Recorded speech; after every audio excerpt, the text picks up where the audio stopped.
Hi everyone, last part के अंदर हम लोगों ने सागा को सेटअप कर लिया था और इस पार्ट के अंदर हम लोग सागा वाले फंक्शन को कॉल करेंगे।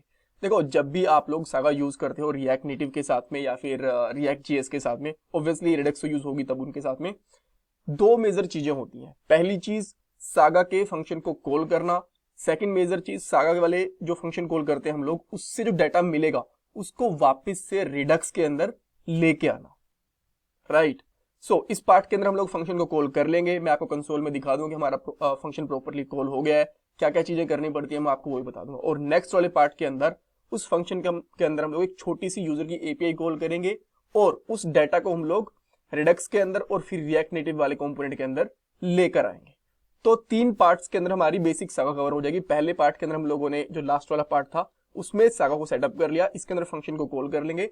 नेक्स्ट वाले फंक्शन के अंदर हमारी एपीआई जो डाटा रिटर्न करेगी उसके डाटा को हैंडल कर लेंगे। कूल, ठीक है। सो एक बार के लिए पॉइंट्स की बात करें, सबसे पहले हम लोग एक एक्शन बनाएंगे, उसके एक्शन को हम लोग कॉल करेंगे कहां से, हमारे कंपोनेंट वाली फाइल से। उसके बाद में सागा के अंदर जो फंक्शन बनेगा उसको हम लोग सिंक करेंगे एक्शन के साथ में।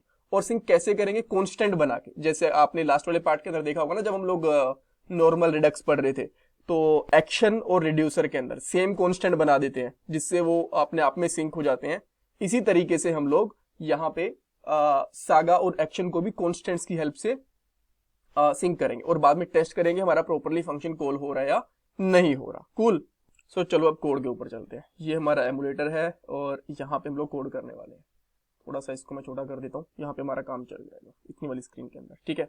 सो सबसे पहले मैं एक्शन के अंदर जाता हूँ, एक एक्शन बनाता हूँ। एक्शन हमारा कहाँ बनेगा, एक्शन वाली फाइल के अंदर, action.js। अच्छा, आपको पता है कि हम लोगों ने रेडक्स कहाँ यूज करनी, सागा कहाँ यूज करनी है, यूजर वाली लिस्ट के अंदर, बिकॉज यहाँ पे हम लोग एक यूजर वाली एपीआई कॉल करेंगे जिसके अंदर असिंक डाटा होगा, उसी को हैंडल करने के लिए हम लोग सागा का यूज करते हैं। सो मैं यहाँ पे एक एक्शन बनाऊंगा जिसका नाम होगा यूजर लिस्ट और उसी को हम लोग कॉल करेंगे, ठीक है। और इसी फ्लो के अंदर, बिकॉज एक्शन यूजर लिस्ट के नाम से बना रहे हैं तो एपीआई भी इसी वाले फ्लो के अंदर कॉल हो जाएगी नेक्स्ट वाले पार्ट के अंदर, ठीक है। सो मैं यहाँ पे करूंगा एक्सपोर्ट फंक्शन, जो भी आप फंक्शन का नाम रखना चाहते हो, जैसे कि मैं यहाँ पे रख लेता हूँ गेट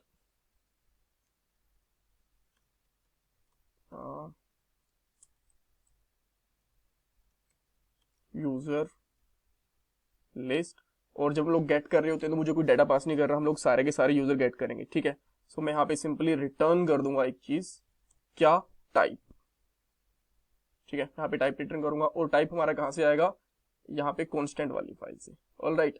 सो मैं सिंपली यहाँ पे करता हूँ एक्सपोर्ट कॉन्स्ट यूजर लिस्ट और इसके अंदर हम लोग क्या लिख सकते हैं यहाँ पे, सिंपली यूजर लिस्ट। इस फाइल को हम लोग, इस वाले कॉन्स्टेंट को हम लोग यूज करेंगे सिंक करने के लिए एक्शन और सागा को, ठीक है। और यहाँ पे मैं इसको रिटर्न भी कर देता हूँ इस तरीके से। कूल। अच्छा, और यहाँ से इसको इंपोर्ट भी करना पड़ेगा डेफिनेटली। ये इंपोर्ट हो गया एंड यहाँ पे हम लोगों ने इस एक्शन को कॉल कर दिया, ठीक है। डाटा कुछ पास करने की जरूरत नहीं है, तो डाटा हमारे पास यहाँ पे कुछ है ही नहीं, नॉर्मल हम लोग लिस्ट पास कर रहे हैं। अब इस एक्शन को हम लोग कॉल करेंगे हमारे यूजर वाले कंपोनेंट से, यूजर लिस्ट वाले कंपोनेंट से, ठीक है। और यूजर इसको कॉल करने के लिए हमें सबसे पहले क्या चाहिए होता है, सबसे पहले तो हमें एक्शन को इंपोर्ट करना होता है। तो मैं यहाँ पे सिंपली लिखूंगा यूजर लिस्ट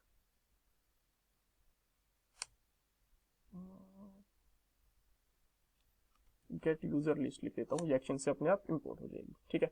इसको हमें कॉल करना है और इसको मैं कहाँ पे कॉल करना चाहूंगा, यूज इफेक्ट के अंदर, ठीक है। सो यूज इफेक्ट इंपोर्ट नहीं हो रहा है, कोई बात नहीं, मैं एक्शन इसको रिएक्ट से इंपोर्ट कर लेता हूँ। बड़ी सारी चीज हो गई, रिडक्स, सागा और रिएक्ट, तो कई बार नाम बोलने में कंफ्यूजन आती है, दैट्स ओके। ठीक है, हम लोगों ने एक यूज इफेक्ट लगा दिया। अब इस यूज इफेक्ट को बस जब हमारा कंपोनेंट लोड हो तभी कॉल करने के लिए हम लोग क्या करेंगे, सिंपली माउंट होगा तब उसको एक केस में लोड करने के लिए यहाँ पे इसमें ब्लैंक एरे लगा देंगे और यहाँ पे मैं इस जो गेट यूजर है इसको कॉल करूंगा। बट हमें पता है कि एक्शन डायरेक्टली कॉल नहीं होता। अगर आप दूसरी वाली फाइल्स देखते हो एक्शन वगैरह वाली, तो जब भी हम लोगों ने यहाँ पे एक्शन को कॉल करा था उसको डिस्पैच करा था हम लोगों ने, ठीक है। तो मैं ये यूज डिस्पैच हुक है, इसको भी इंपोर्ट करना पड़ेगा। All right. सो मैं यहाँ पे सिंपली लिखता हूँ इससे पहले यूज डिस्पैच, ये ऊपर से इंपोर्ट हो गया और इसको मैं एक बार के लिए एग्जीक्यूटेबल फॉर्म में ले आता हूँ, कॉन्स्ट डिस्पैच और यूज डिस्पैच से इसको यूज कर लेता हूँ। कूल। और अब मैं यूज डिस्पैच को इस तरीके से यूज करूंगा, यहाँ पे लिखूंगा गेट यूजर लिस्ट, और ऊपर वाले की हमें जरूरत सॉरी गाइस नहीं, आप इसको चाहो तो फॉर्मेट भी कर सकते हो। कूल। अच्छा, अब हमारा यहाँ पे ये वाला फंक्शन तो कॉल हो जाएगा। अगर मैं इस फंक्शन के ऊपर जाता हूँ, यहाँ पे पहुंच गए, एक्शन बन गया हमारा, एक्शन वाला फंक्शन यहाँ से कॉल भी हो जाएगा जैसे मैं इसके ऊपर जाऊंगा। अब बात आती है रिडक्स के अंदर हमें किस तरीके से फंक्शन बनाना है, ठीक है। सो ये हम लोगों ने एक लास्ट सिंपल सा फंक्शन बना के रखा हुआ था। अब मैं क्या करता हूं, जो ये वाला हमारा फंक्शन होता है ना, आप ये कह सकते हो कि ये ना मास्टर फंक्शन के जैसे यूज होगा। इसके अंदर सारे के सारे फंक्शन पहले कॉल होंगे और बाद में वो सिंक होंगे एक्शन के साथ में। कैसे, मैं आपको अब बताता हूँ। ये मैंने आपको बता दिया कि जब भी हम लोग फंक्शन यूज करेंगे सागा के अंदर सारे के सारे जनरेटर फंक्शन होंगे, ठीक है। तो मैं यहाँ पे लिख लेता हूँ यूजर लिस्ट फंक्शन का नाम, और इसके अंदर अभी के लिए मैं कंसोल डॉट वॉन लिख रहा हूँ। इसके अंदर हम एपीआई कॉल नेक्स्ट वाले पार्ट में करेंगे, और यहाँ पे लिख देता हूँ सागा फंक्शन कॉल्ड, ठीक है। अब इस फंक्शन को मैं यूज कैसे करूं एक्शन के साथ में, क्या मुझे यहाँ पे इंपोर्ट करना है? जी नहीं, आपको क्या करना है, सबसे पहले सागा के भी कुछ हुक्स होते हैं, इनको इंपोर्ट करना है। टेक एवरी, ये इंपोर्ट नहीं हो रहा ऊपर से, बाय डिफॉल्ट नहीं होगा, ऐसे करना पड़ेगा। यहाँ पे कर देता हूं import something from Redux saga and यहाँ पे लिख देता हूं इफेक्ट्स, ठीक है। और इसके इफेक्ट से हमें क्या निकालना है, टेक एवरी। टेक एवरी क्या करेगा कि जितने भी ये फंक्शन कॉल, जितनी बार भी हमारा एक्शन कॉल होगा ना, उतनी बार ये इस फंक्शन को कॉल करेगा। लेकिन करेगा कब, जो मास्टर फंक्शन है ना, जैसे मैंने आपको बताया मास्टर फंक्शन, इसके अंदर आप क्या करो, यील्ड करो। यील्ड हमेशा किसके अंदर यूज होता है, जो हमारे जनरेटर फंक्शन होते हैं। ये यील्ड नॉर्मल वाले फंक्शन में नहीं यूज होता, ये स्पेशल कीवर्ड होता है आप कह सकते हो, जो कि जनरेटर फंक्शन जिसका कि स्टार लगा होता है उसके अंदर ही यूज होता है, ठीक है। और यहाँ पे लिखो टेक एवरी, और उसके बाद में आप कांस्टेंट यूज करोगे जो आपने बनाया था। अब टेक एवरी के बाद में ये क्या करेगा भी, अच्छा ठीक है, टेक एवरी क्या करेगा, एक्शन को और सागो सिंक करेगा। लेकिन टेक एवरी ये पूछेगा, अच्छा भाई कौन से सॉरी कौन से एक्शन के ऊपर मैं इस वाले फंक्शन को कॉल करूंगा, मुझे बताओ तो सही, ये पूछेगा। तो हम बोलेंगे भाई कि जब यूजर लिस्ट वाला एक्शन कॉल होगा ना, तब इसको इंपोर्ट करो, ठीक है। तो मैं यहां पे लिखना स्टार्ट करता हूं यूजर लिस्ट, और ये कांस्टेंट ऊपर से इंपोर्ट हो गया, ठीक है। हम लोगों ने बोला कि ठीक है भाई यूजर कांस्टेंट वाले कांस्टेंट को यूज करो, यूजर लिस्ट वाले को। और अब इसके ऊपर फंक्शन कौन सा कॉल करना है हम लोगों ने, यूजर लिस्ट, ये वाला फंक्शन, ठीक है। तो हुआ क्या, फ्लो क्या बना है, एक बार के लिए मैं आपको बता देता हूं। अच्छा, मैं आपको बाद में बताऊंगा, पहले एक बार रन करके देखें कि क्या ये फंक्शन रन हो रहा है कि नहीं हो रहा है हमारे पास। सो जैसे ही मैं यहाँ पे गो टू यूजर लिस्ट के ऊपर आऊंगा, तो यहाँ पे एक हम लोगों ने यूज इफेक्ट बना रखा है, पे ये वाला कंपोनेंट लोड होते ही कॉल होगा डिस्पैच एक्शन, और फिर सागा कॉल हो जाएगी। चेक करते हैं, जैसे मैं यहाँ पे आया, आप यहाँ पे देख सकते हो क्या आ गया, सागा फंक्शन कॉल्ड, परफेक्ट। ये चीज तो बढ़िया है, जो हम लोगों को कॉल करना था कॉल हो गया। बट हो सकता है आपको फ्लो समझ में ना आया हो कि यार ये एक्शन से सागा कैसे कॉल हो गई, इसका क्या फ्लो था, ये बताओ। देखो मैं आपको सही से समझाता हूं।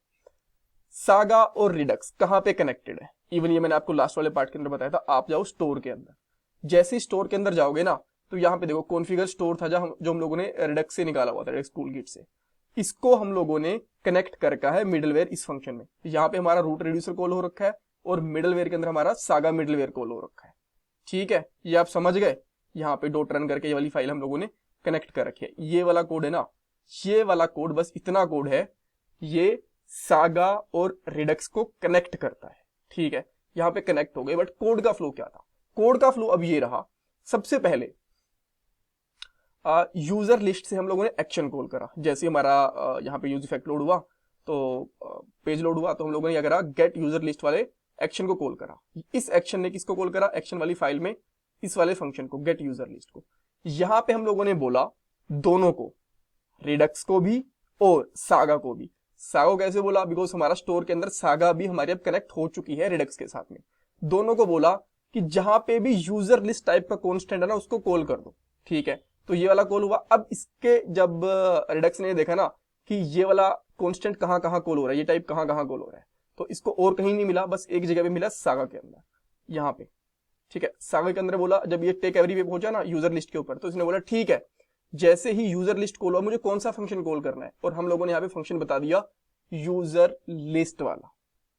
ठीक है, अब आप एक चीज और पूछोगे, मैंने ये बोला कि ये फंक्शन चेक कर रहा था कि जहां जहां पे भी यूजर लिस्ट वाला टाइप कॉन्स्टेंट कॉल हो रहा है वहां वहां कॉल कर दो। क्या सागा के अलावा कहीं और भी हो सकता है? जी हाँ, देखो जैसे हम लोगों ने सागा के अंदर ये वाला कॉन्स्टेंट बनाया है, उस सेम तरीके से हम लोग रिड्यूसर के अंदर भी ऐसे ही कॉन्स्टेंट डिफाइन करते हैं। अगर मैं यहाँ पे एक और केस बना दूं ना, सेम जैसे हम लोगों ने यहाँ पे एक ऐड टू कार्ट का, रिमूव टू कार्ट का बना रखा है, और सेम इसी तरीके से यूजर लिस्ट का केस बना दूं ना, तो वो रिड्यूसर भी कॉल हो जाएगा। ऑल राइट, जहां जहां पे ये कॉन्स्टेंट बना होगा हमारा, चाहे वो सागा में चाहे वो रिड्यूसर में, अपने आप कॉल हो जाएगा। एक्शन दोनों को कॉल भेजता है, सागा को भी और रिड्यूसर को भी।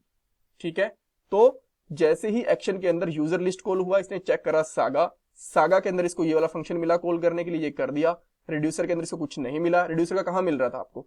जो remove from cart and add to cart, ये दोनों हम लोगों ने पहले डायरेक्टली रिड्यूसर के अंदर कनेक्ट करवाए थे। ठीक है, अब हम लोग क्या करने वाले हैं, इस फंक्शन के अंदर नेक्स्ट वाले पार्ट के अंदर एपीआई कॉल करवाएंगे, और उस एपीआई वाले डाटा को रिड्यूसर के अंदर लेके जाएंगे डायरेक्टली। ठीक है, और फिर हम लोग कंपोनेंट के ऊपर लेके जाएंगे। अब अगेन, वैसे तो मैं आपको ये वाली बात पहले ही बता चुका हूं, बट अगेन आप एक बार फिर से पूछोगे, भाई इतना पंगा क्यों कर रहे हो? पहले तो आपने एक्शन बना दिया, फिर आपने सागा बना दी, फिर रिड्यूसर से कनेक्ट करवाओगे। जो ये एपीआई है, क्या हम लोग डायरेक्टली एक्शन वाले फंक्शन में या फिर रिड्यूसर वाले फंक्शन में कॉल नहीं कर सकते? नहीं कर सकते। कारण क्या है? क्योंकि जो यहां पे हम लोग फंक्शन कॉल करेंगे, इसके अंदर एपीआई कॉल करने वाले हैं, और जब भी हम लोग एपीआई कॉल करते हैं, असिंक कॉल होती है। रिडक्स वाला फ्लो आगे चला जाएगा, एपीआई वाला रिजल्ट बाद में आएगा। और हमें पता है ना कि जावा स्क्रिप्ट किस तरीके से काम करती है, सिंक्रोनाइज तरीके से काम करती है। तो जो डाटा पीछे रह गया उसको नहीं लेके आएगी, उसको हैंडल करने के लिए, साइड इफेक्ट को हैंडल करने के लिए हम लोग क्या यूज करते हैं? सागा यूज करते हैं। तो अब जितनी भी असिंक कॉल, प्रॉमिस, वेटिंग वाली चीज होंगी, सबको सागा अपने आप हैंडल कर लेगा। So that's all for this part. कुछ कंफ्यूजन है, कुछ डाउट है तो मुझे कमेंट सेक्शन में पूछ सकते हो। Thank you so much for watching this video.